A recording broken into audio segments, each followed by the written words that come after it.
अन्धेन तमसावृताः तांस्ते प्रेत्या विगच्छन्ति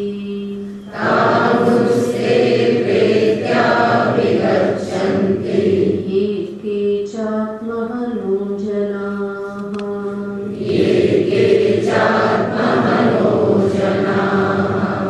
अनेजतेकं मनसो जवीयो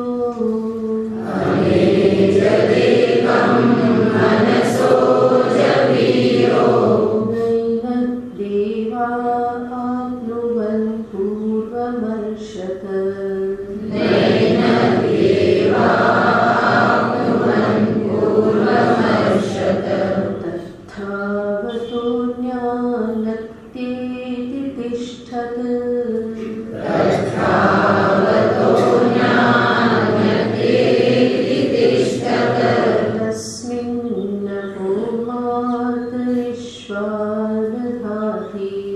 तस्मिन्नको मातरिश्वादधाति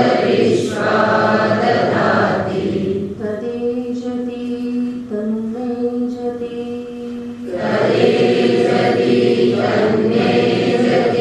तद्दूरे तद्वन्तिके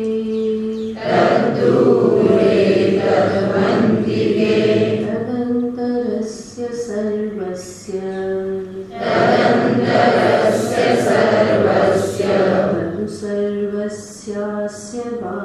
तदु सर्वस्यास्य बाह्यतः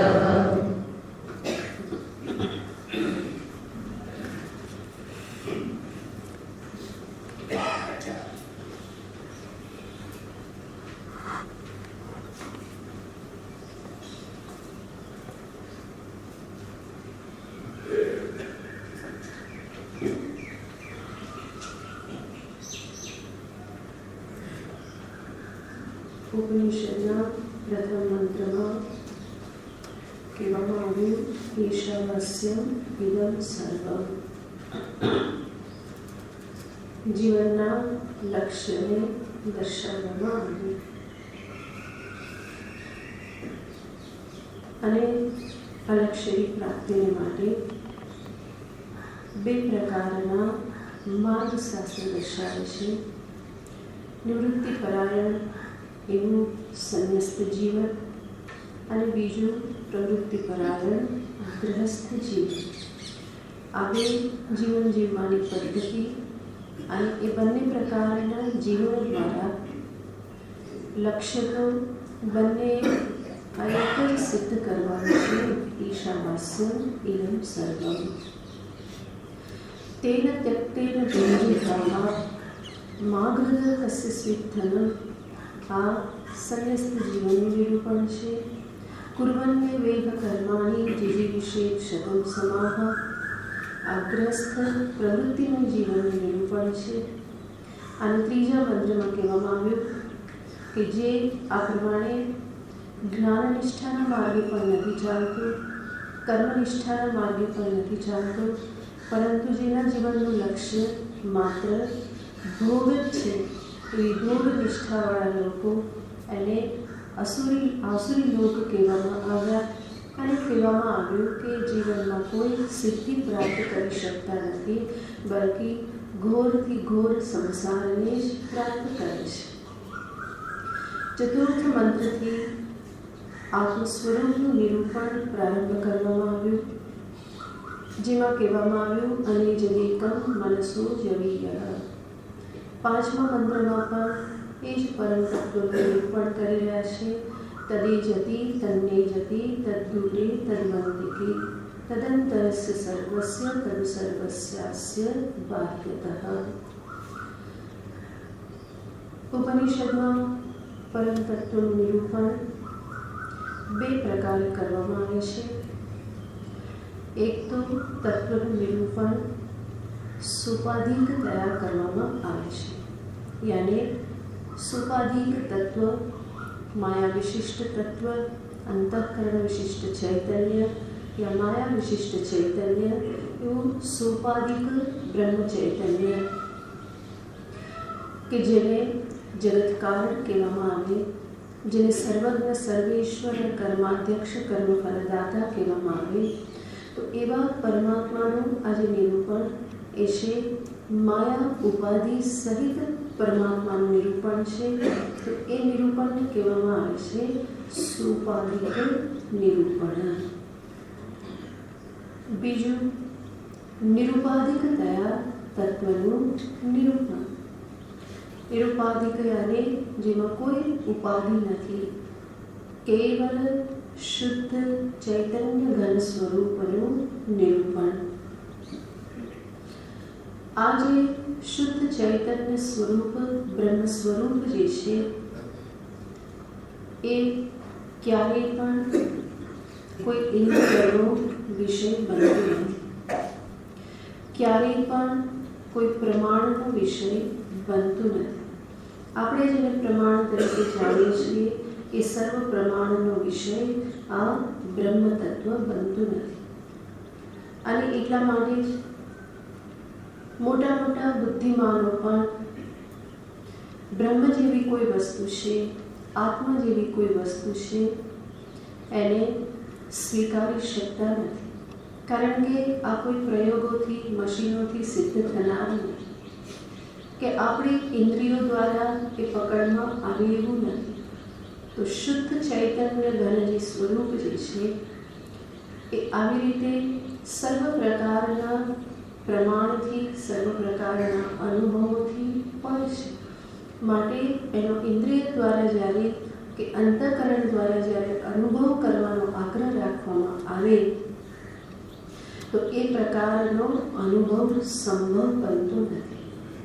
શા માટે આવું થાય છે? કારણ કે અનુભવ કરનારો જે છે એનું જ આ સ્વરૂપ છે, અનુભવિતાનું જ સ્વરૂપ છે. અને જે અનુભવ કરનાર જે છે એ અનુભવમાં આવતો નથી. જેનો પણ અનુભવ કરે છે એ બધું તો જગતરૂપ છે. અનુભવ કરનારો જે છે એ જ આ ચૈતન્ય સ્વરૂપ છે. અને એ અનુભવિતા, અનુભવ કરનારાને કહેવાય અનુભવિતા. અનુભવિતાનું જ આ સ્વરૂપ છે. અને એટલા માટે અનુભવિતા પોતાનાથી અલગ રૂપે, પોતાનાથી ભિન્ન રૂપે આ ચૈતન્યનો ક્યારેય પણ અનુભવ કરી શકે નહીં. બલ્કિ અનુભવ કરવાના સર્વ સાધનો જે છે, ઇન્દ્રિય કો, અંતઃકરણ કો, આ સર્વ સાધનોની પ્રવૃત્તિ પણ ચૈતન્ય સ્વરૂપ એવા અનુભવિતા પર આધાર રાખે છે. તો એના વગર સાધન પ્રવૃત્તિ સંભવ નથી. તો સાધનો સ્વયં ચૈતન્ય પર આધારિત છે. તો એવા અનુભવિતા સ્વરૂપ શુદ્ધ ચૈતન્ય ઘન એવા આત્મતત્વનું ઇન્દ્રિય દ્વારા ગ્રહણ કરવું સંભવ બનતું નથી. સોપાધિક સ્વરૂપ જરૂર ગ્રહણ થાય છે. દેહાદિથી યુક્ત એવો હું પોતાને અનુભવ કરું છું. દેહાદિથી યુક્ત ચૈતન્ય સ્વરૂપ એ પ્રમાણે હું પોતાને અનુભવ કરું છું. એવી જ રીતે પરમાત્મા, સોપાધિક પરમાત્મા, ઈશ્વર, સદાશિવ, રામકૃષ્ણ, દેવી, હનુમાન, ગણેશ આ બધા કેવા છે કે ઇન્દ્રિય ગ્રાહ્ય છે. એ બધાનો અનુભવ કરવો સંભવ છે.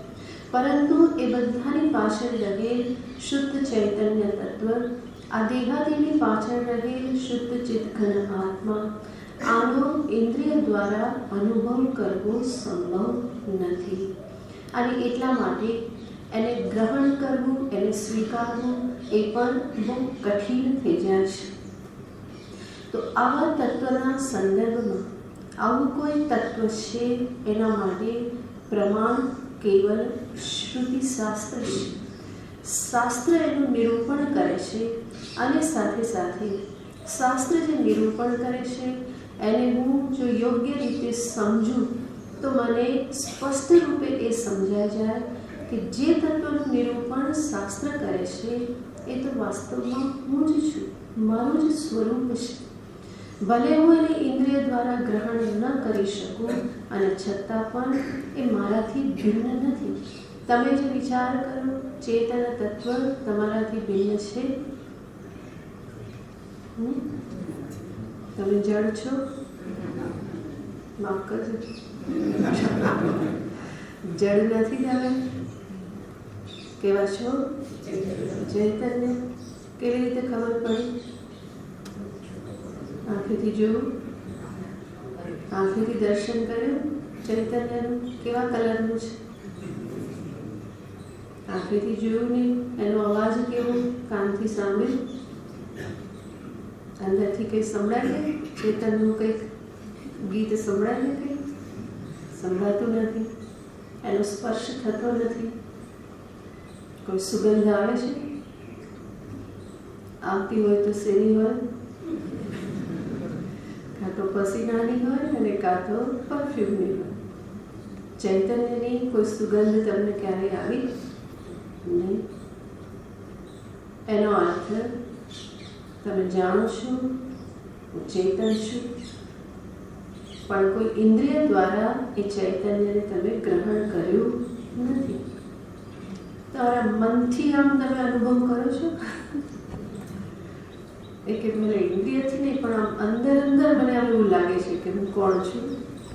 મનથી એવું લાગે છે. એવું કહો છો? ના, પણ મારો ભાવ એવો છે. ભાવની પણ કંઈ જરૂર નથી. ભાવ આવે પછી તમે સમજો છો કે તમે ચૈતન્ય સ્વરૂપ છો, કે પહેલાં પણ સમજો છો? એ પહેલાં પણ સમજો છો. એનો અર્થ હું ચૈતન્ય, ચેતન સ્વરૂપ, આનો અનુભવ મને છે જ.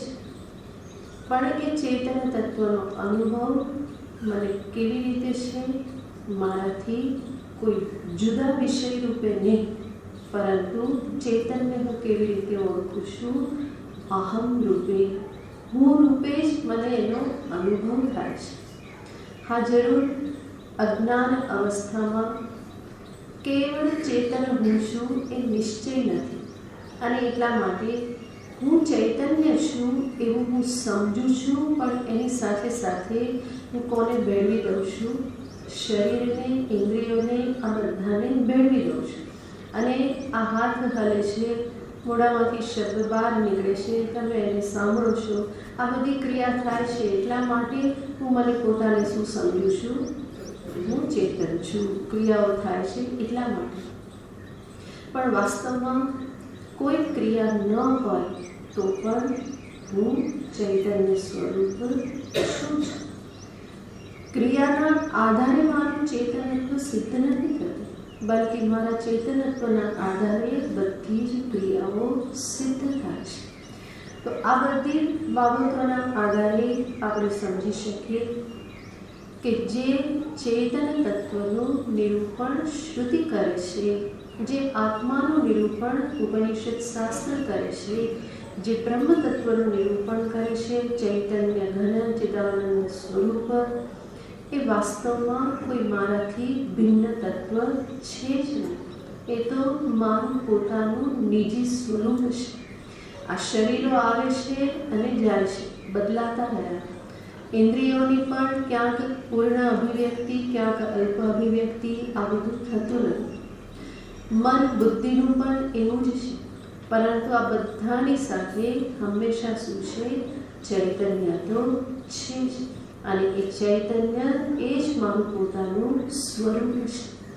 તો આવું આ ચૈતન્ય સ્વરૂપ જે કોઈ પ્રમાણથી સિદ્ધ નથી, જેના માટે કેવળ શાસ્ત્ર પ્રમાણ છે.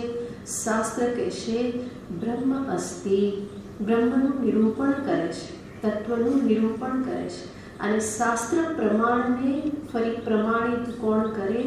હું જ પ્રમાણિત કરું કે હા આવું તત્વ છે. જે ચેતન તત્વની શ્રુતિ વાત કરે છે એ ચૈતન્ય તત્વ તો વાસ્તવમાં હું જ છું, મારાથી ભિન્ન ક્યાંય છે જ નહીં.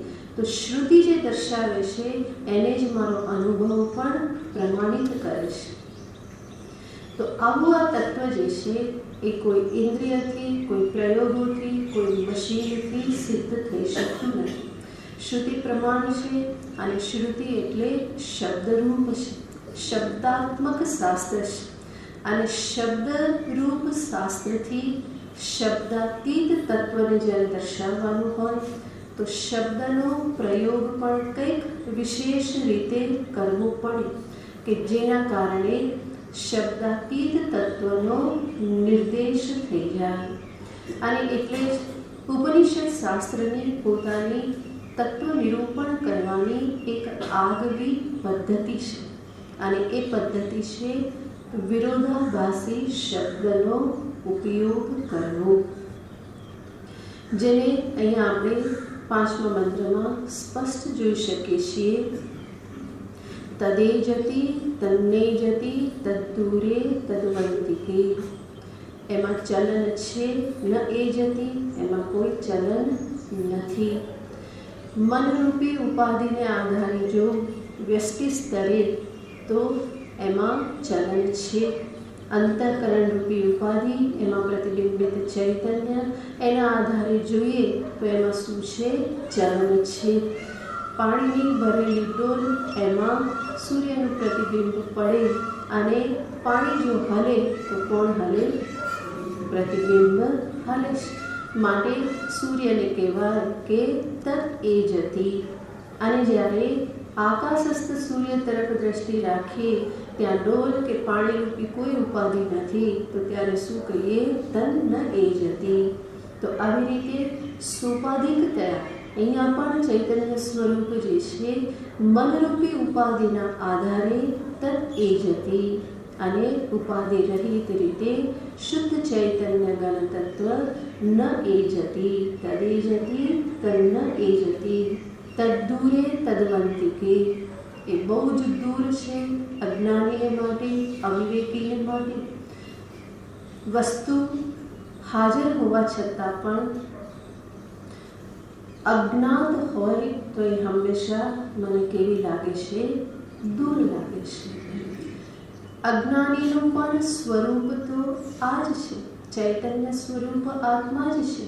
અને છતાં પણ અજ્ઞાન અવસ્થા, અવિવેક અવસ્થા, એની પોતાની જગત પ્રત્યેની બહિર્મુખતા, આ બધાના કારણે એ તત્વ એનું જ સ્વરૂપ હોવા છતાં પણ એના માટે કેવું બની રહેશે? અતિ દૂરનું બની રહેશે. જન્મો જન્મ એની પ્રાપ્તિમાં જતા રહેશે, ખબર પણ પડતી નથી. આને જેને જાણી લીધું એના માટે એ કેવું છે? તદ્દુ અંતિકે. અત્યંત સમીપ છે. આગળ ઉપનિષદ કહે છે તદંતરસ્ય સર્વસ્ય. આ તત્વ સર્વની અંદર છે, સર્વની અંદર છે અને સર્વના આત્મારૂપ છે. અને તદુ સર્વસ્યાસ્ય બાહ્યતઃ. અને એ આ સમસ્ત જગતમાં બહાર પણ વ્યાપ્ત છે. અંદર પણ છે અને બહાર પણ છે. જેવી રીતે આકાશ ઘડાની અંદર પણ છે અને ઘડાની બહાર પણ છે. તદંતરસ્ય સર્વસ્ય તદુ સર્વસ્યાસ્ય બાહ્યતઃ. બહાર પણ છે.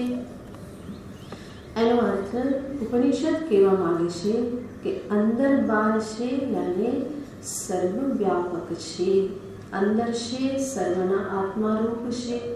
સર્વ ઉપાધિના આત્મ સ્વરૂપ, સર્વ ઉપાધિને સત્તા સ્ફૂર્તિ પ્રદાન કરનાર એ છે. અને જ્યાં ઉપાધિનો અભાવ છે ત્યાં પણ એ છે જ. બાહ્ય રૂપે પણ એ જ છે. તો સર્વત્ર એ જ છે. તદંતરસ્ય સર્વસ્ય તદુ સર્વસ્યાસ્ય બાહ્યતઃ. આ રીતે તત્વનું નિરૂપણ કરવામાં આવ્યું. હવે પછીના મંત્રમાં ઉપનિષદ દર્શાવે છે કે આ જે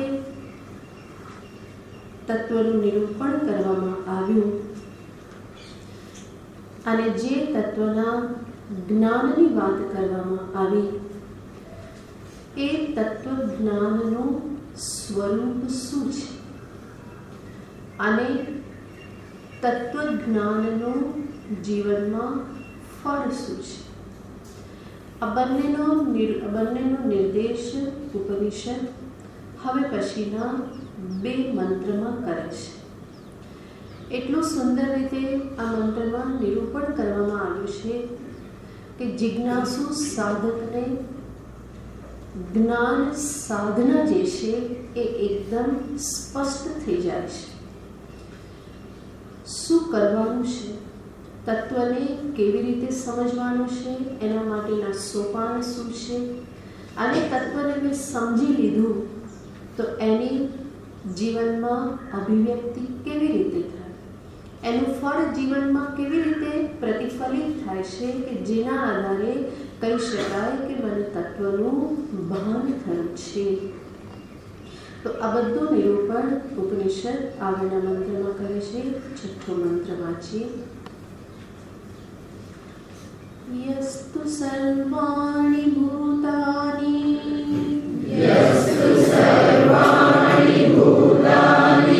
આત્મન્યેવાનુપશ્યતિ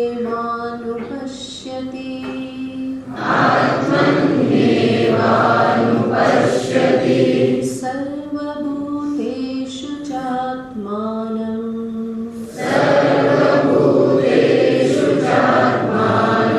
તતો ન વિજુગુપ્સતિ.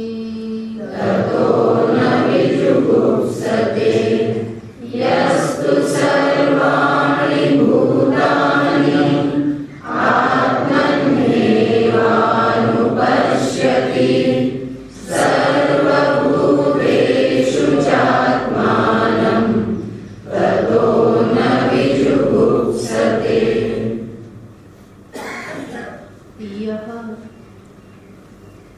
यः साधकः मुमुक्षु जिज्ञासु सर्वाणि भूतानि आत्मनि एव अनुपश्यति सर्वभूतेषु च आत्मानम् अनुपश्यति ततः न विजुगुप्सते.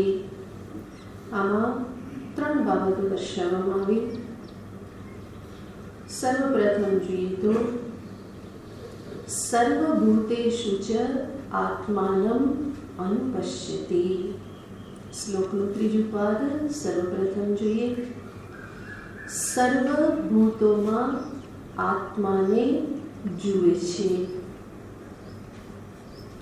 સર્વભૂતોમાં, ભૂતોમાં યાને ભૂત પ્રેત આદિમાં એવો અર્થ નથી. ભૂતોમાં યાને પૃથિવ્યાદિ ભૂતોમાં,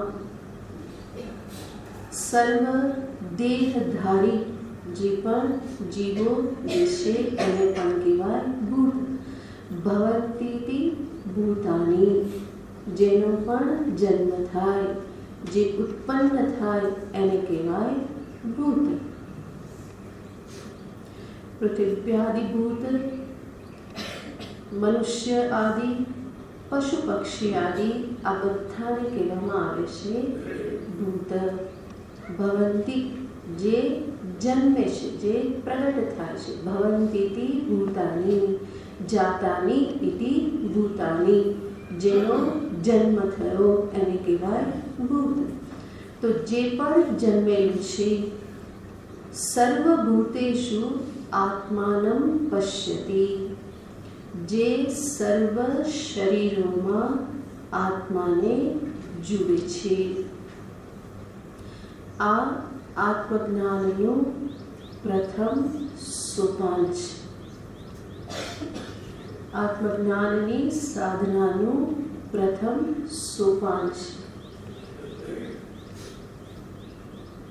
પ્રારંભમાં દર્શાવવામાં આવતું હોય છે આત્મા અનાત્મા વિવેક. આત્મા અને અનાત્માનો વિવેક કરાવવામાં આવે. દૃગ્દૃશ્ય વિવેક પ્રસિદ્ધ છે.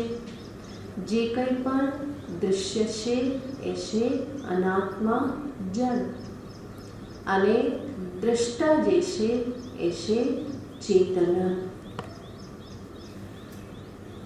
ઉપનિષદનો સ્વાધ્યાય કરતી વખતે અદૃગ્દૃશ્ય વિવેક અનેક વખત દર્શાવવામાં આવે છે. जड़ चेतन विवेक को, दृदृश्य विवेक को, आत्मानात्म विवेक को, આ બધાનો સમાન અર્થ છે. જે આત્મા છે, દ્રષ્ટા છે, ચેતન છે એ એક બાજુ છે. અનાત્મા, જળ, દૃશ્ય એ બીજી કોટીમાં છે. જે શ્રવણ કરેલું છે એનો શાંતિથી બેસીને વિચાર કરો. આંખો બંધ કરી અને જે પણ શ્રવણ કર્યું એનું અનુસંધાન કરો. એટલા માટે અહીંયા કહે છે અનુપશ્યતિ. શ્રવણ કાલે જે બતાવવામાં આવ્યું, સ્વાધ્યાય સમયે જે દર્શાવવામાં આવ્યું એની પાછળ ફરી જુઓ, ફરી એનો વિચાર કરો. આંખો બંધ કરીને બેસો, વિચાર કરો હું કોણ.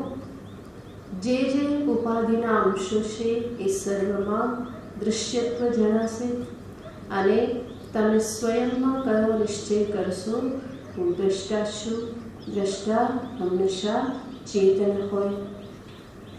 તો દ્રષ્ટા ચૈતન્ય એ મારું સ્વરૂપ છે અને આ દ્રષ્ટુ સ્વરૂપ ચૈતન્ય એ જ શું છે? આત્મા. એને ઉપનિષદ આત્મા શબ્દથી કહે છે. અને એટલા માટે આપણે અનેક વખત રટણ કરીએ છીએ આત્મા એટલે ચૈતન્ય. આત્મા એટલે ચૈતન્ય. આ નિશ્ચય સર્વપ્રથમ થવો જોઈએ. હું કોણ છું? હું ચૈતન્ય સ્વરૂપ. જે ચેતન તત્વને હું અપરોક્ષતયા અનુભવ કરું છું, જે ચેતન તત્વને હું ક્યારેય પણ મારાથી ભિન્ન રૂપે અનુભવ કરતો નથી. જ્યાં જ્યાં અહમ ત્યાં સાથે સાથે શું છે? ચૈતન્ય છે જ. તો એ ચેતન તત્વ એ જ અહમ શબ્દનો વાસ્તવિક અર્થ છે. એ જ હું શબ્દનો સાચો અર્થ છે. હું એટલે ચૈતન્ય. એ હું એટલે આત્મા. આત્મા એટલે ચૈતન્ય. અને આ જે હું નિશ્ચય કરું કે જે આ શરીરાદી આ જે સંઘાત જે છે એમાં જે ચેતન તત્વ જે છે એ જ હું છું. આ એક વખત નિશ્ચય થયો તો એને જ ફરી આગળ જોતા શીખવાનું હોય છે કે આ શરીરાદી સંઘાતમાં જે ચૈતન્ય હું આત્મા એ જ ચૈતન્ય બીજા શરીરમાં પણ છે. બીજા શરીર ઇન્દ્રિય મન બુદ્ધિની પાછળ પણ ચૈતન્ય છે. ત્રીજા શરીરની પાછળ પણ મૂળભૂત તત્વ શું છે? ચૈતન્ય છે. સર્વ શરીરોમાં મૂળભૂત તત્વ કયું છે? ચૈતન્ય છે. સર્વભૂતેષુ સર્વભૂતોમાં આ ચેતન તત્વ છે. દરેક માનવ શરીરમાં શું છે? ચૈતન્ય છે. સર્વત્ર ચૈતન્ય અભિવ્યક્ત થાય છે. અને આ જ્યારે સમજવું તો આગળ ફરી એક સમજવાનું રહેશે. જે ચૈતન્યને હું અહમ રૂપે આત્મા રૂપે એના નિશ્ચય કરું છું એ ચૈતન્ય અને બીજા શરીરમાં રહેલું ચૈતન્ય, આ બે ચૈતન્યમાં કોઈ ભેદ નથી. ચેતનમાં ક્યારેય પણ ભેદ હોઈ શકે નહીં. માટે જે આત્મા અહીંયા છે એ જ મારું આત્મ સ્વરૂપ ક્યાં છે? બીજા શરીરમાં છે. એ જ ત્રીજા શરીરમાં, એ જ ચોથા શરીરમાં. તો એનો અર્થ થાય છે જ્યાં પણ ચૈતન્ય છે એ મારું સ્વરૂપ છે. ચૈતન્ય સ્વરૂપે હું સર્વમાં છું. સર્વભૂતેષુ આત્માનમ અનુપશ્યતિ. ઉપનિષદ કહે છે સર્વભૂતો સર્વ શરીરો, કેવલ માનવ શરીરમાં નહીં, પશુ પંખી જીવ જંતુ જ્યાં પણ ચૈતન્ય છે એ શું છે? આત્મા છે. આત્મા એટલે ચૈતન્ય. તો જ્યાં જ્યાં ચૈતન્ય, એ સર્વ ચૈતન્ય યાને શું છે? એ આત્મ સ્વરૂપ જ છે, મારું જ પોતાનું સ્વરૂપ છે. જે ચૈતન્ય આ શરીર દ્વારા અભિવ્યક્ત થાય છે એ જ ચૈતન્ય અન્ય શરીરથી અભિવ્યક્ત થાય છે. એનો અર્થ સર્વ શરીરોમાં ચૈતન્ય સ્વરૂપે હું જ છું, આત્મા જ છે. માટે ઉપનિષદ કહે છે સર્વભૂતેષુ ચ આત્માનમ પશ્યતિ. સર્વભૂતોમાં કોને જુએ છે? આત્માને, હુંને જ જુએ છે. આને જ ઉપનિષદ બીજા શબ્દમાં સર્વાત્મ ભાવ કહે છે. સર્વમાં હું જ આત્મરૂપે રહેલું છું.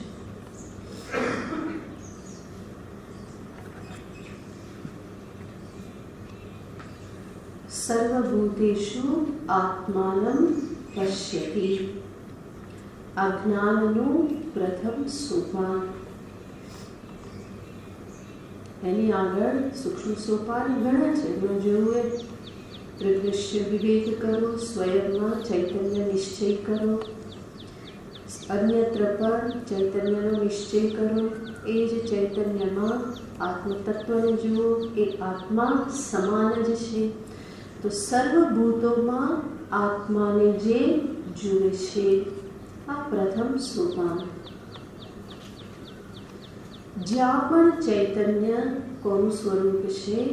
મારું જ સ્વરૂપ છે. ચૈતન્યમાં અનેકતા ક્યારેય પણ હોઈ શકે નહીં. માટે ચૈતન્ય એક જ છે. અનેકતા, ભેદ ત્યાં જ આવી શકે જ્યાં અવયવ હોય. જેવી રીતે આ શરીરમાં અવયવ છે.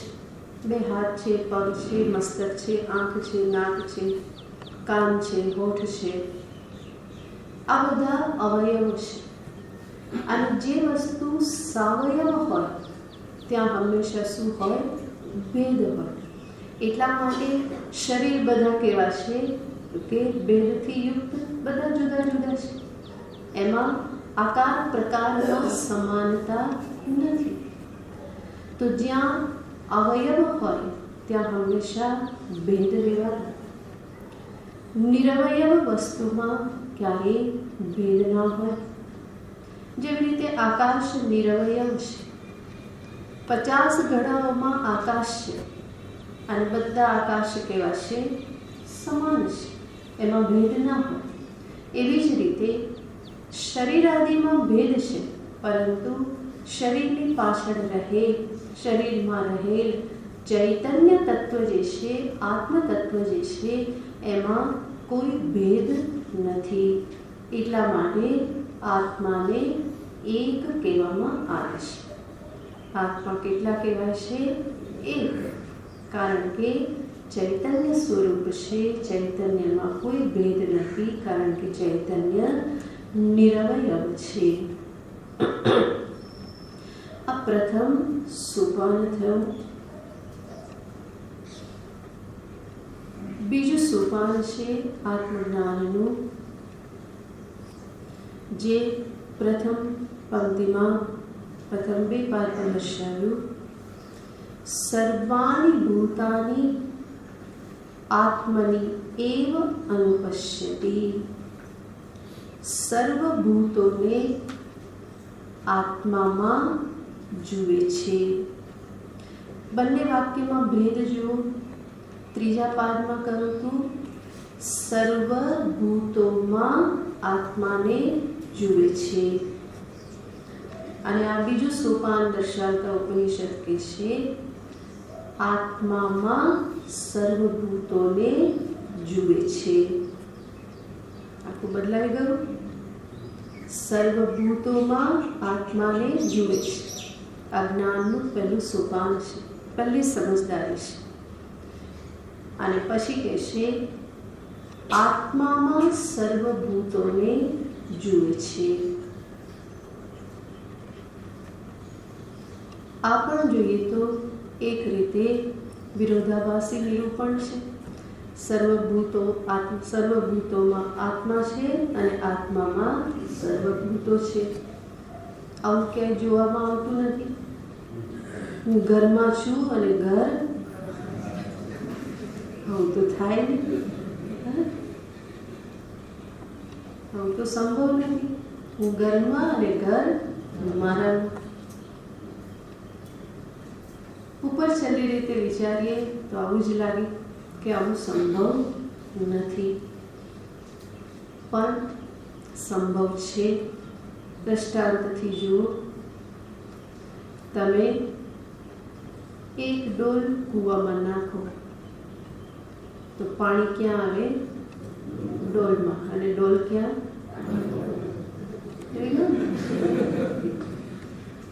ડોલમાં પાણી અને ડોલ પાણી. સંભવ છે. થઈ ગયું સંભવ. એવી જ રીતે ઘટમાં આકાશ. ઘટમાં શું છે? આકાશ. ઘટ ક્યાં છે? આકાશમાં. ઘટમાં આકાશ અને આકાશ ક્યાં? ઘટમાં. ત્રીજું દ્રષ્ટાંત. સુવર્ણમાં હાર અને હારમાં સુવર્ણ. બંને રીતે કહેવાય. આ હાર શેમાં છે? સોનામાં છે. સોનું ક્યાં છે? હારમાં છે. એટલા માટે આપણે કહીએ કે આ 4 તોલાનો હાર, આમાં 4 તોલું સોનું છે. તો સોનું ક્યાં કરવું? હાર. પણ હાર શેમાં છે? સોનામાં. કેટલા બધા દ્રષ્ટાંત છે. વિચારી નહીં એટલે આપણે તરત શું કહી દે? ના, આવું તો સંભવ નથી. પણ સંભવ છે. અહીંયા પણ એ જોવાનું છે. સર્વ ભૂતેષુ આત્માનં. સર્વ શરીરોમાં આત્માને જુએ છે. હવે અહીંયા વિચાર કરીએ. પહેલાં પણ જોયેલું છે આપણે. હમણાં જ આપણે જોયું કે સર્વ શરીરોમાં આત્મા અને ચૈતન્ય. થોડીક વિવેક બુદ્ધિ વાપરીએ તો આગળ જોવું પડે કે હું જ્યારે કહું છું કે શરીરમાં ચૈતન્ય, તો શરીરમાં ચૈતન્ય એટલે ક્યાં છે? અહીંયા આત્મજ્યોતિ. આત્મજ્યોતિ ક્યાં જલે છે? હૃદય કમળમાં વચ્ચે. ક્યાં કહેશો? શરીરમાં ચૈતન્ય ક્યાં છે? બોલો. બધે કે ખાલી આંખમાં કે માથામાં કે પગની પાનીએ? બધે જ છે. શરીરના કણ કણમાં ચૈતન્ય વ્યાપ્ત છે. ક્યાં સુધી?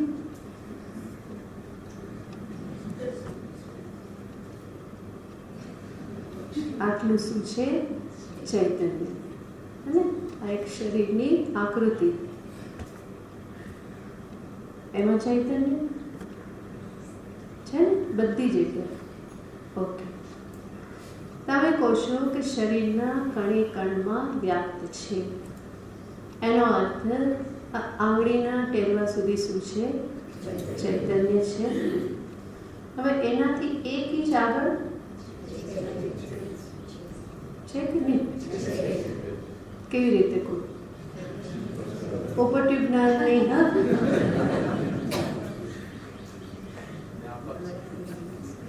એનાથી આગળ એક ઇંચ ચૈતન્ય છે કે નહીં?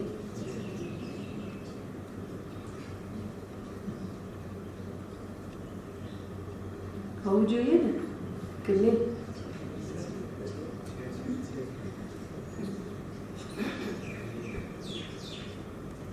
આનાથી આગળ નથી એવું કહેવા માટે કોઈ કારણ નથી. માટે શું સિદ્ધ થાય છે? નથી એવું કહેવા માટે કોઈ રીઝન નથી.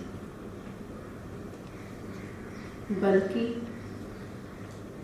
હું જ્યારે કહું કે અહીંયા ચૈતન્ય છે, આ હાથ આગળ જાય તો અહીંયા છે કે નહીં? છે. અહીંયા છે, અહીંયા પણ છે. તો અહીંયા આવ્યું ક્યાંથી? આ હાથ હલ્યો એટલે એની સાથે સાથે શું આવ્યું? ચૈતન્ય પણ આવ્યું. હે, માનવું પડે. પણ એવું તો ચૈતન્યમાં એવું ચલન નથી. જેવી રીતે અરીસામાં સૂર્યનું પ્રતિબિંબ પડે, પ્રકાશ એમાં પડે અને તમે અરીસો લઈને ચાલો તો શું થાય? એ સૂર્યપ્રકાશનું પણ પ્રતિબિંબ, એનું પણ રિફ્લેક્શન ચાલતું જાય ને. તો જ્યારે તમે અરીસો લઈને ચાલો છો એની સાથે સાથે સૂર્યપ્રકાશ જે છે એ ચાલે છે, તો શું થાય છે? જ્યાં જ્યાં તમે અરીસો લઈને જાઓ છો ત્યાં ત્યાંનો સૂર્યપ્રકાશ જે છે એ એમાં અભિવ્યક્ત થતો જાય છે. એનો અર્થ સૂર્યપ્રકાશ ક્યાં છે? વ્યાપક છે. એવી જ રીતે આ શરીરમાં જે ચૈતન્ય કહેવામાં આવે છે, આ શરીર ઉઠી અને હોલની બહાર જાય, મંદિરમાં જાય કૃપાનિધિ પાસે, તો એનો અર્થ શું થયો? અંદર ચૈતન્ય જે હતું એને તેડીને તમે ત્યાં જાઓ છો. અંદર આમ બરાબર જાળવીને કે આમ તેમ કંઈ થઈ ના જાય, થોડું પણ ઓછું ના થઈ જાય, ક્યાંક કપાઈ ના જાય, આત્મજ્યોતિ ક્યાંક ઓલવાઈ ના જાય, આવું બધી સંભાળ રાખીને જાઓ છો. ફટાક કરતા દોડીને, કોઈ ચિંતા કર્યા વગર. શા માટે? કારણ કે આ શરીર જ્યાં જ્યાં જાય છે ત્યાં ત્યાં ચૈતન્ય છે અને ત્યાં ત્યાંનું ચૈતન્ય જ આ શરીર દ્વારા અભિવ્યક્ત થતું જાય છે. જેમ અરીસો જ્યાં જ્યાં જાય ત્યાં ત્યાં સનલાઇટ છે અને એ જ એ અરીસામાં અભિવ્યક્ત થાય છે. એવી જ રીતે આ શરીર જ્યાં જ્યાં જાય છે ત્યાં ત્યાં ચૈતન્ય છે જ અને ત્યાં ત્યાંનું ચૈતન્ય જ અંતઃકરણ રૂપી અરીસામાં અભિવ્યક્ત થતું જાય છે. એનો અર્થ શું થયો? જેને તમે સમજ્યા સર્વભૂતોમાં આત્મા છે, એ હવે કેવી રીતે સમજાઈ જશે? સર્વભૂતોમાં આત્મા છે એવું નહીં, પરંતુ આત્મ ચૈતન્યમાં જ સર્વ શરીરો, સર્વભૂતો છે. જેવી રીતે સમજવામાં આવે કે ઘડામાં આકાશ છે, કહેવામાં આવે આ ઘટમાં આકાશ છે, આ ઘટમાં આકાશ છે. સમજવા માટે પહેલાં સમજીએ કે હા, ઘટની અંદર જે છે શું છે? આકાશ છે. હવે આ ઘડો જ્યારે ગતિ કરે ત્યારે ઘડો પોતાનામાં આકાશને ઉપાડીને જાય છે. અહીંથી અહીંયા ઘડો ગયો તો આકાશને, અહીંના આકાશને ઘડો અહીંયા લઈ ગયો. એવું થાય તો શું થાય? અહીં ખાડો પડી જાય. ખાડો એટલે શું? ખાડો એટલે શું? ખાડો એટલે ખાલી થવું. ખાલી એટલે શું? આકાશ. બરાબર. એનો અર્થ અહીંથી અહીંયા ગયો અને તમે કહો ખાડો પડી ગયો, એનો અર્થ શું? ત્યાં શું રહ્યું? આકાશનું આકાશ જ રહ્યું. એવું કહો તો પણ અર્થ એ જ થાય. આ ઘટ જ્યારે અહીંથી અહીંયા જાય તો અહીંનું આકાશ લઈ અને ત્યાં જતો નથી, પરંતુ શું થાય છે? આ ઘડો જ્યાં જ્યાં જાય ત્યાં ત્યાંનું આકાશ ઘટાકાશ રૂપે અભિવ્યક્ત થતું જાય છે.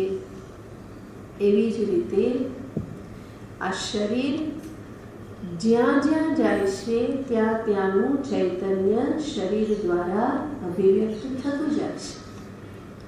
એનો અર્થ શરીરની અંદર આત્મા નથી, બલ્કિ સર્વ શરીરો આત્મામાં છે.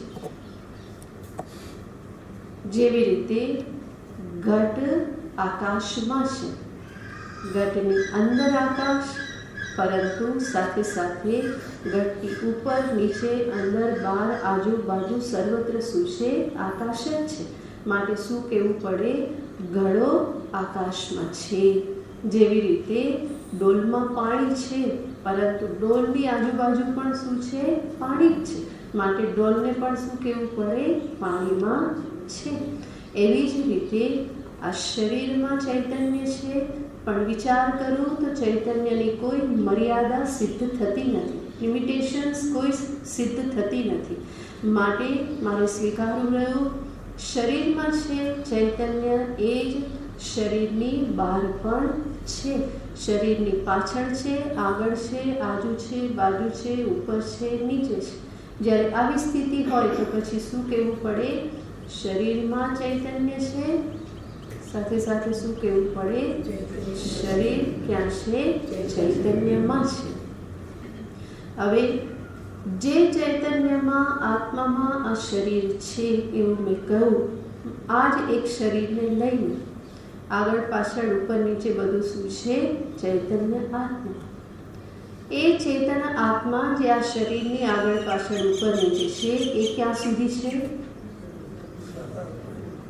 કોઈ એમાં લિમિટ બાંધી શકાય એમ નથી. એ છે જ વ્યાપક, અને વ્યાપક છે એટલા માટે આ શરીર પણ શેમાં છે? એ જ ચૈતન્ય. આ બધા જ શરીરો શેમાં છે? એ જ આત્મ ચૈતન્યમાં છે.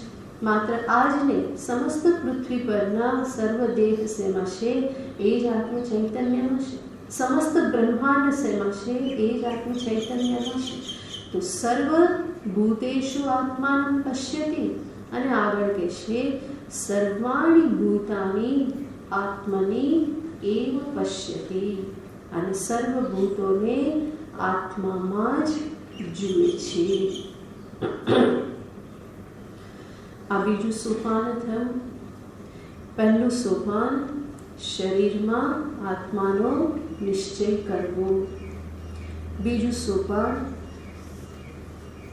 આત્માનો વ્યાપક રૂપે નિશ્ચય કરવો.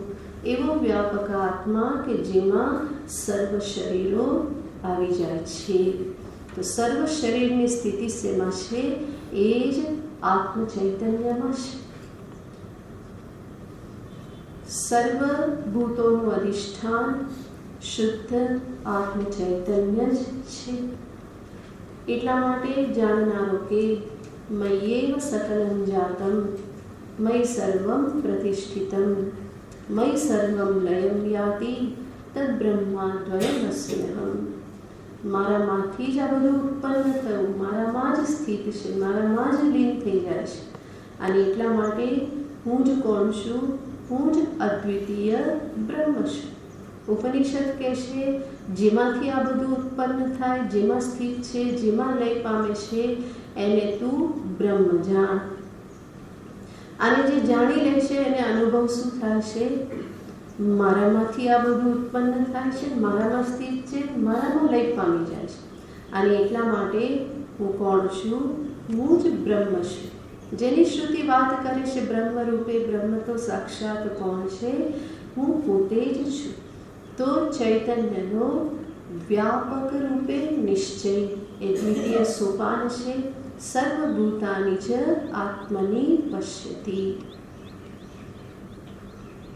અને સાથે સાથે એ પણ નિશ્ચય થઈ જાય છે હું ચૈતન્ય આત્મા સર્વવ્યાપક છું. એનો અર્થ સર્વવ્યાપક ચૈતન્યને જ ઉપનિષદ બ્રહ્મ કહે છે. અને માટે અહમ બ્રહ્માસ્મિ આ નિશ્ચય છે. વ્યાપક ચૈતન્યનું જ નામ છે બ્રહ્મ. જ્યાં સુધી એને વ્યાપક તરીકે ન જાણો એક જ શરીરમાં અભિવ્યક્ત તરીકે જાણું તો હું એને આત્મા કહું છું. ચૈતન્ય આત્મા એટલે ચૈતન્ય. આ ચૈતન્ય અને જે ચૈતન્ય શરીરમાં હું અનુભવું છું એ અભિવ્યક્ત થાય છે. એટલું ચૈતન્ય જ્યારે હું સમજું તો એને આત્મા કહું છું. અને એ જ ચૈતન્યને જ્યારે વ્યાપક રૂપે સમજી લઉં તો એ વ્યાપક ચૈતન્યને જ શ્રુતિ બ્રહ્મ કહે છે. માટે ઉપનિષદ પણ મહાવાક્યનો ઉપદેશ આપતા કહેશે અયમ આત્મા બ્રહ્મ. શિષ્યને ગુરુ કહે છે અયમ આત્મા. માંડુક્ય ઉપનિષદનું વચન છે, મહાવાક્ય છે. અને ભગવાન ભાષ્યકાર ટીકાકારો ત્યાં કહે છે કે ગુરુ શિષ્યની છાતી પર હૃદય પર આંગળી મૂકીને કહે છે અયમ આત્મા બ્રહ્મ. આ આત્મા કે જે તારા અનુભવમાં આવે છે અભિનીય અને અભિનય કરીને આવી રીતે બતાવીને કે જો બેટા આ જ આત્મા કોણ છે? બ્રહ્મ છે. જે ચૈતન્યને તું અનુભવ કરી રહ્યો છે એ ચૈતન્ય આટલું પરિચ્છિન્ન નથી. 3.5 હાથના શરીરમાં જ તું નથી, પરંતુ એ ચૈતન્ય કેવું છે? વ્યાપક છે. અયમ આત્મા બ્રહ્મ. એ વ્યાપક ચૈતન્ય નિશ્ચયને જ અહીંયા દર્શાવેલ છે. સર્વાણી ભૂતાની આત્મની એવ અનુપશ્યતિ. સર્વભૂતોને ક્યાં જુએ છે? આત્મામાં જુએ છે. આનું ફળ શું પ્રાપ્ત થાય? કે છે તતો ન વિજુગુપ્સતે. આવું દર્શન કર્યા પછી એ કોઈની પણ ઘૃણા કરતો નથી, તિરસ્કાર કરતો નથી. આ જ્ઞાનનું ફળ છે, વ્યવહારમાં અભિવ્યક્ત થતું ફળ.